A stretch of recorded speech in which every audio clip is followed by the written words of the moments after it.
अभी हम स्टार्ट कर रहे हैं spectral series of hydrogen atom. ठीक है, देखो हाइड्रोजन का सिंपल सा कहानी है, जैसा कि सारे एलिमेंट्स का भी था वैसे मैंने बताया था आप लोग को। क्या होता है, इलेक्ट्रॉन जब नीचे से जाता है, शेल के अंदर नीचे से ऊपर जाता है तो एनर्जी एब्जॉर्ब करता है, और जब ऊपर से नीचे आता है तो एनर्जी रिलीज करता है। इसके बारे में हमें बोर ने भी बताया था। बोर ने क्या कहा था, बोर ने पोस्टुलेट दिया था, थर्ड पोस्टुलेट आपको याद हो तो, कि जब इलेक्ट्रॉन ऊपर से नीचे आएगा तो इलेक्ट्रॉन ऊपर से नीचे आने के दौरान क्या करेगा, एनर्जी रिलीज करेगा। जब ऊपर से नीचे इलेक्ट्रॉन आगे गिरेगा तो एक एनर्जी रिलीज करेगा फोटोन की फॉर्म में। ठीक है, और उस फोटोन की जो एनर्जी होगी वो किसके बराबर होगी, दोनों एनर्जी लेवल्स के गैप के बराबर होगी। अरे ये बात क्लियर है या नहीं है? ठीक है, यानी सिंपल सी कहानी क्या थी कि ये न्यूक्लियस, ये एक शेल, ठीक है, और ये दूसरा शेल। ठीक है, समझ में ही नहीं बात। शुरुआत में इलेक्ट्रॉन यहां पर मौजूद है, सपोज यहां पर, तो मैं इसको कहूंगा इनिशियल एनर्जी लेवल। क्या नाम दे रहा हूं इसको, इनिशियल एनर्जी लेवल। ठीक है, यानी बोले तो एन आई, बोले तो कुछ लोग इसको अब वैसे तो कुछ लोग N2 लिखते हैं, इसको क्या लिखते हैं, N2। समझ रहे हो बात को, कुछ लोग इनिशियल वाले को क्या लिखते हैं, N2। N2 इसलिए लिखते हैं क्योंकि वो हायर एनर्जी लेवल है। आप खुद बताओ इन दोनों में हायर कौन है, ये या ये, ऊपर वाला हायर है और ये वाला लोअर है। ठीक है, तो मैं इनिशियल तो इसलिए वर्ड नाम दे रहा हूं इसे क्योंकि इसके अंदर इलेक्ट्रॉन शुरुआत में कहा मौजूद है, ऊपर वाले में मौजूद है, इसलिए अपन इसको इनिशियल नाम दे रहे हैं। जबकि एक्चुअल में ये है क्या, ये है क्या, हायर एनर्जी लेवल है। क्या है ये, हायर एनर्जी लेवल। समझ में ही नहीं बात, एक्चुअल में ये क्या है, हायर एनर्जी लेवल। अरे बात समझ में ही नहीं। ठीक है, और ये नीचे वाला क्या है, लोअर एनर्जी लेवल। अरे बात समझ में आई क्या, कोई दिक्कत है यहां तक। लेकिन इलेक्ट्रॉन फाइनली यहां पर आके गिरेगा। एक्चुअल में इलेक्ट्रॉन कैसे आके गिरता है, इस तरीके से यूं घूमता घूमता आकर ये ऐसे गिर जाता है। यही बात समझे, हम आमतौर पे फोटो ऐसे बनाते हैं, यूं एरो डायरेक्ट यूं बनाते हैं ऐसे, एक्चुअल में ऐसे आगे गिरता है। यही बात समझ में, अरे बात क्लियर है क्या।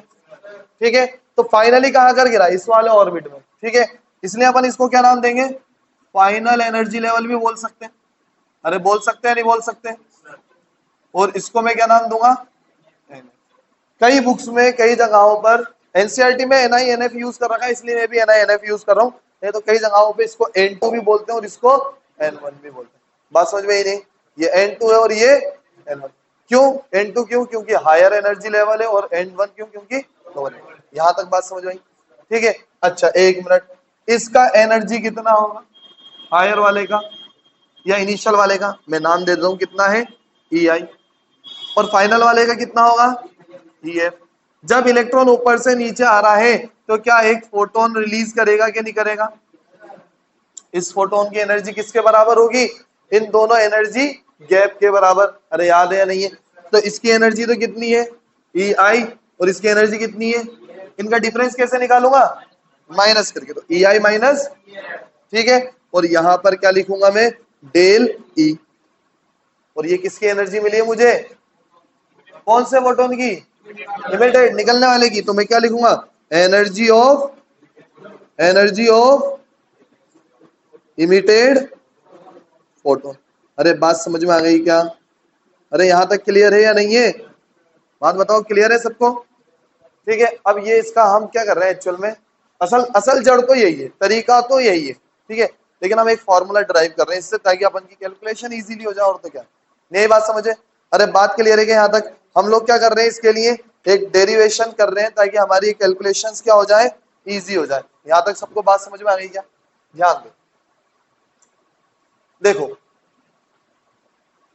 इसको मैं आगे फॉरवर्ड कर दूं, हम पीछे पड़ गया है एनर्जी का, nth ऑर्बिट की एनर्जी का फॉर्मूला क्या होता था, बताओ, तुम लोगों ने पढ़ा है, क्या फॉर्मूला हुआ करता था, -Z² बाय 13.6 इलेक्ट्रॉन। याद है या नहीं है, अरे सबको क्लियर है क्या अच्छे से। अच्छा अब ध्यान देना, यहां पर है EI, ठीक है, तो क्या यहां पर NI लिख दूंगा क्या मैं, अरे यहां पर क्या है EI, और EI के लिए कौन सा एनर्जी लेवल था, NI था, तो यहां क्या लिखूंगा, NI। समझ में आ गई बात, ठीक है, और यहां क्या है तो यहाँ कौन सा एनर्जी लेवल हुआ करता था? NF। ठीक है, या EFA, इसका मतलब इसमें आगे गिर रहा है, उसको हमने क्या नाम दिया है? तो इसके लिए क्या लिखूंगा यहाँ पर? चलो लिख दें क्या अपन? ठीक है, तो डेल ई बराबर, ध्यान देना क्या लिखूंगा मैं, minus Ni square 13.6 electron volt minus, NCERT में थोड़ा डिफरेंट तरीके से हो रखा है डेरिवेशन, उसके अंदर वो एच और एम वगैरह ये सारी जो वैल्यूज सॉल्व करने थी, 13.6 सॉल्व करके आया था, आपको याद है? इससे पहले की जो वैल्यूज थी उसकी टर्म्स में डिराइव हो रहा था, अपन ने डायरेक्ट इसमें करना ताकि अपनी कैलकुलेशन टाइम बचे। ठीक है, और आप ये बोर्ड में भी कर सकते हो, कोई दिक्कत नहीं अगर आता है। ठीक है, क्या लिखेंगे अब यहाँ पर? Minus Z square upon NF लिखूंगा, NI लिखूंगा? NF। फाइनल वाले के बारे में लिख रहा हूँ ना। ठीक है, कितना आएगा यहाँ पर? 13.6 इलेक्ट्रॉन वोल्ट। एक काम करो आप लोग, यहाँ पर ये इक्वेशन भी लिख लो साइड में, डेल ई बराबर कितना है? EI minus EF। फिर से लिख लो एक बार, समझ में आ गई बात? ये माइनस जेड स्क्वायर थोड़ा छोटा लिख देता हूँ। अरे बात समझ में आ गई क्या है? कोई दिक्कत है यहाँ तक? नहीं है ना कोई दिक्कत? यहाँ पर EI की जगह EI आ गया और EF की जगह EF आ गया। समझ में आ गई बात? यहाँ तक कोई दिक्कत है? नहीं है ना कोई दिक्कत? अब एक मिनट ध्यान दो, डेल ई बराबर कितना होगा? क्या क्या कॉमन आ सकता है इसमें से? जेड स्क्वायर कॉमन ले लूंगा, 13.6 इलेक्ट्रॉन वोल्ट कॉमन ले लूंगा। अभी इलेक्ट्रॉन वोल्ट को हमें जूल में कन्वर्ट करना है, करेंगे अपन अभी। ठीक है, ध्यान दो। अब एक मिनट, यहां पर ध्यान देना, यहां क्या बचा? इस जगह अगर ये और ये कॉमन ले लिया तो -1/NF स्क्वायर बचा। अरे बचा कि नहीं बचा? चलो मैं ऐसा कर दूं, यहाँ पर ये ले लिया ना, यहाँ पर -1/Ni स्क्वायर, और ये माइनस माइनस क्या हो जाएगा? कोई दिक्कत है यहाँ तक? नहीं है ना कोई दिक्कत? ध्यान दो, डेल ई की जगह अब मैं लिख देता हूं HC/λ। क्या लिख देता हूं? लिख सकता हूं नहीं लिख सकता? ये किसकी वेवलेंथ होती है बताओ? इमिटेड फोटोन की। ठीक है, ये किसकी वेवलेंथ है? Wavelength of emitted photon. अरे समझ में आ गई क्या बात? ठीक है, बराबर, यहां कितना लिखूंगा मैं? यहां कितना लिखूंगा? क्या इलेक्ट्रॉन वोल्ट की जगह 1.6 इंटू 10 की पावर -19 लिख दूं क्या? ठीक है, अब ये जूल में कन्वर्ट हो चुका है। ठीक है, अब यहाँ पर 1/NF square minus 1/Ni square लिख दूं क्या? समझ में आ गई क्या बात? सबको क्लियर है? कोई दिक्कत यहाँ तक? नहीं है ना कोई दिक्कत? एक मिनट, अब मैं इसको लिखूंगा 1/λ। समझ लो बात को, और जो ये HC है ना, इसको यहाँ डिवाइड में ले आऊंगा। ठीक है, तो जेड स्क्वायर जब HC डिवाइड में आएगा तो कितना होगा? 13.6 इंटू 1.6 इंटू 10 की पावर -19 अपॉन H और C। समझ गए बात को? क्या मैं डायरेक्टली HC की वैल्यू लिख दूं यहाँ पर, या अगले एक और स्टेप में बढ़ाऊं? इसे मैं लिख दूं? चलो अगले में लिख देते हैं, यहाँ पर H और C चलने देते हैं। ठीक है, और यहाँ पर मैं क्या लिखूंगा? 1/,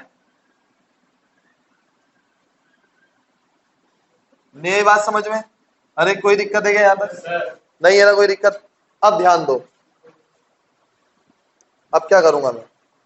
1/λ बराबर जेड स्क्वायर, यहां लिखूंगा 13.6 इंटू 1.6 इंटू 10 की power minus divided by H की वैल्यू इंटू 3 इंटू 10 की पावर, और यहां क्या आएगा? 1/, अरे यही तो आएगा। कोई दिक्कत है? जब आप इस चीज को सॉल्व करोगे ना तो एक वैल्यू निकल कर आएगी। ठीक है, वो वैल्यू कितनी आएगी? 1/λ जेड स्क्वायर। सुनो ध्यान देना, जो वैल्यू निकल कर आएगी वो आएगी 1.097 इंटू 10 की पावर 7। ठीक है, ये वैल्यू निकल कर आएगी। बात समझ में ही नहीं? कोई दिक्कत है यहाँ तक? नहीं है ना कोई दिक्कत? और यहां पर कितना बचेगा? 1/,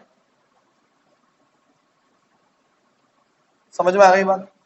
इस वैल्यू को हम कहते हैं आर। क्या कहते हैं इस वैल्यू को? आर। ये एक कांस्टेंट है और ये कांस्टेंट कहलाता है रिडबर्ग कांस्टेंट। क्या कहलाता है? Rydberg constant. समझ में आ गई क्या बात? क्या कहलाएगा? और इसकी वैल्यू कितनी है?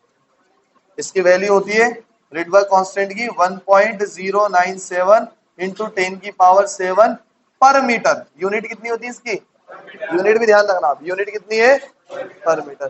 तो हमारे पास 1/λ का फॉर्मूला क्या आया? Z square R 1/nf² minus 1/ni²। ये वो फॉर्मूला है जिससे आप डायरेक्टली क्या निकाल सकते हो? वेवलेंथ निकाल सकते हो इमिटेड फोटोन की। आई बात समझ में? डायरेक्टली लैम्डा निकाल सकते हो, अब यहां से निकाल सकते हो नहीं निकाल सकते? बात क्लियर हो गई क्या? कोई बहुत बड़ी चीज है ये। असल जड़ ये है, अपन ने वैल्यूज पुट करते रहे और कुछ नहीं कर। जो एनर्जी का फॉर्मूला पिछले लेक्चर में मैंने आपको कराया था वो वैल्यू यहाँ पुट कर दी और इस जगह क्या लिख दिया मैंने? Sc/λ। और कोई बड़ा काम नहीं करा। तो इस डेरिवेशन को करना आपके लिए बड़ी चीज है क्या? आप खुद देखो, जड़ पकड़ा करो हमेशा, ठीक है? जड़ ये है, इसमें थोड़े थोड़े से चेंजेस आते हैं। आपको 2 पेज का डेरिवेशन है ना, तो उनमें पॉइंट जो होते हैं, पकड़ने वाली जो बात होती है उन्हें कहते हैं बुलेट पॉइंट्स। क्या कहते हैं? Bullet points. वो 3-4 ही मिलेंगे, ज्यादा नहीं मिलेंगे। बाकी सारा बहुत सारी चीजें कैलकुलेशन में खत्म होती है। नहीं बात समझ? जैसे इसके बुलेट पॉइंट्स क्या है? एक तो ये है, ठीक है? दूसरा बुलेट पॉइंट इसका ये कि यहाँ पर मैंने डेली की जगह Sc/λ लिख दिया और ये वाला फॉर्मूला तो मैंने पुट कर ही दिया। नहीं बस, तो ज्यादा 2 या 3 बुलेट पॉइंट जो आपकी मर्जी पड़ा, आपको लगे कि यहाँ ट्विस्ट आया वो आप बुलेट पॉइंट बना लो, ठीक है? जहां ट्विस्ट आया हो ना कॉन्सेप्ट में, वहां बुलेट पॉइंट बना लो। जैसे ये तो कॉन्सेप्ट था ही, फिर मैंने यहाँ वैल्यूज पुट कर दी, तो आप चाहो तो एक बुलेट पॉइंट इसे बना लो। फिर मैंने यहाँ एक और चेंज कर दिया, Sc/λ लिख दिया, तो ये एक और ट्विस्ट आ गया। नहीं बात समझो? बस यही बुलेट पॉइंट्स। अरे बात क्लियर हो गई क्या? ठीक है, फटाफट इसे लिख लो, फिर आगे बढ़ते हैं।